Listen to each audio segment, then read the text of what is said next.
There is nothing worse than experiencing the pain from church hurt.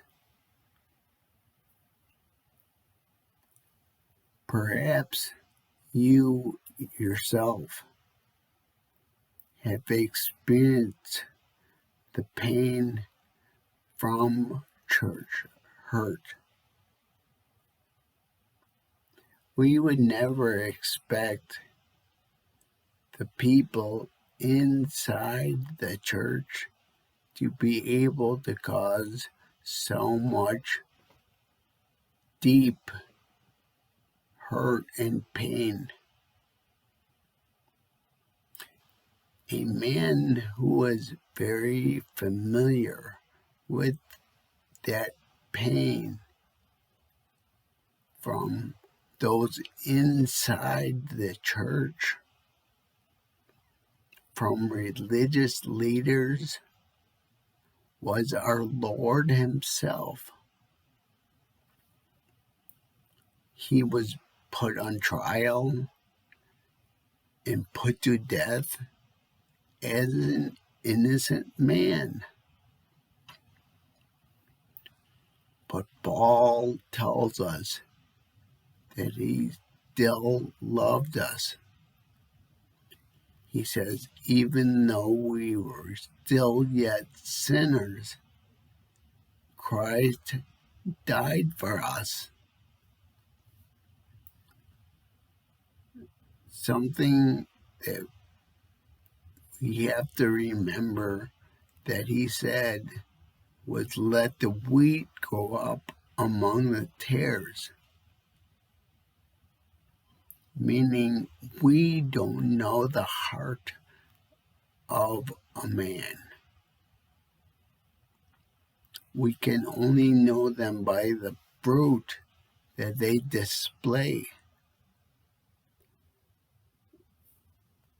So when we hold on to unforgiveness and bitterness, and we think that everything we do should be different than what He went through, what our Lord went through, we should know that our walk will be filled with many afflictions and trials and tests. Something my wife and I are also familiar with is that pain of church hurt. Throughout the years, we've experienced in seasons many times the pain from people inside the church. In one season, we were going to, not that we were going to give up our faith, but it hurt so bad that we were going to walk away from the church altogether. However, we have to remember that none of us are righteous. Paul tells us that none of us, no, not one of us, are righteous. So therefore, we can't abandon the church just because someone has hurt us. We have to forgive them, pray for our enemies, love our neighbors as ourselves.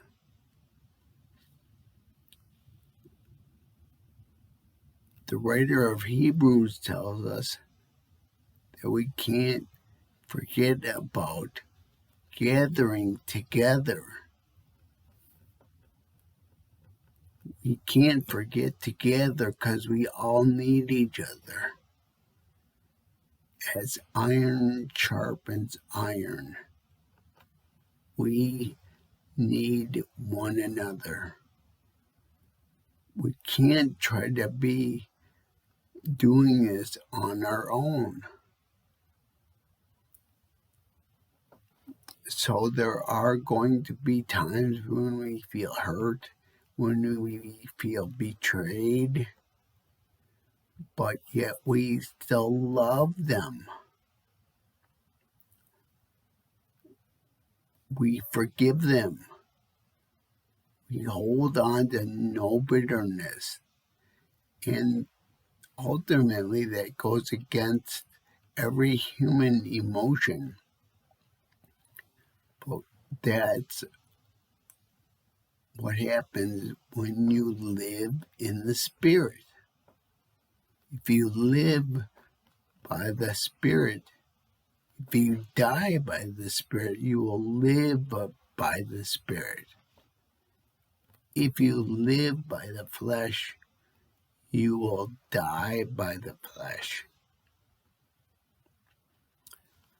So, no matter what others do to cause pain and hurt, you have to remember to be able to forgive them.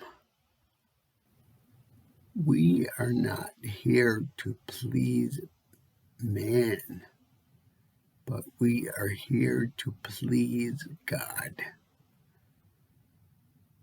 And most times that will come with many afflictions and many tribulations in our lives because people want their ears tickled. They want to hear all the good things that God's doing, but they don't want to hear about anything bad. The bad things in life, that has to be from Satan, right? But yet Peter tells us he says, do not be surprised by the fiery trials.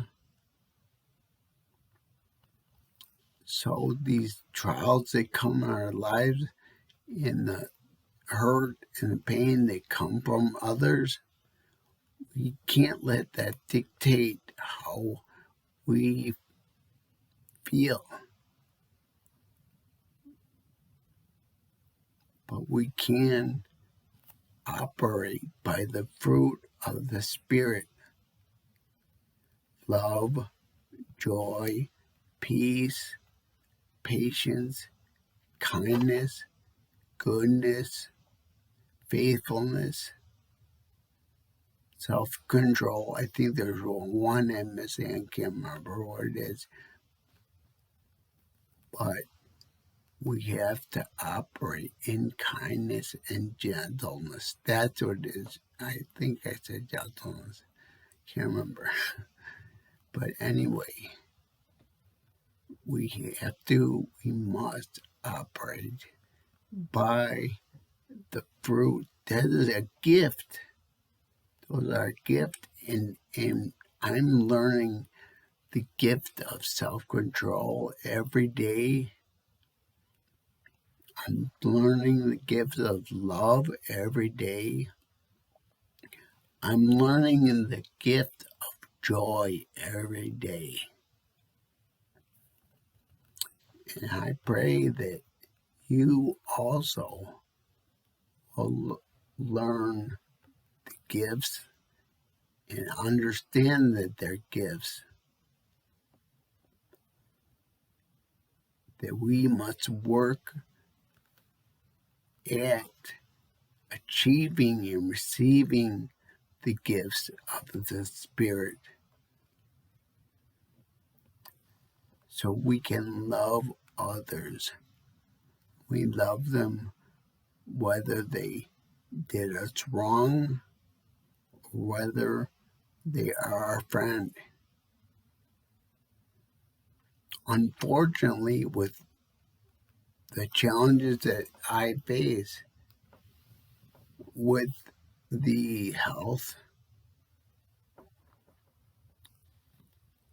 of challenges and afflictions, not many people inside the church are truly there.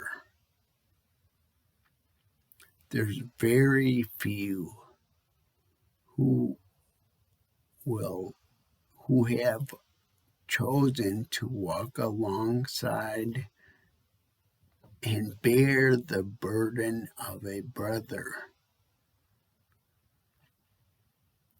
I think it's extremely important for us to be able to walk together and join in unity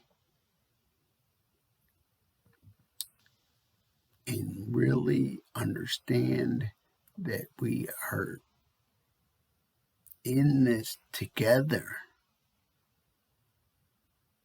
So I pray that the simplicity of the gospel that Jesus Christ lived, he split time, he was crucified, he rose from the grave, he defeated death, and he's coming back again.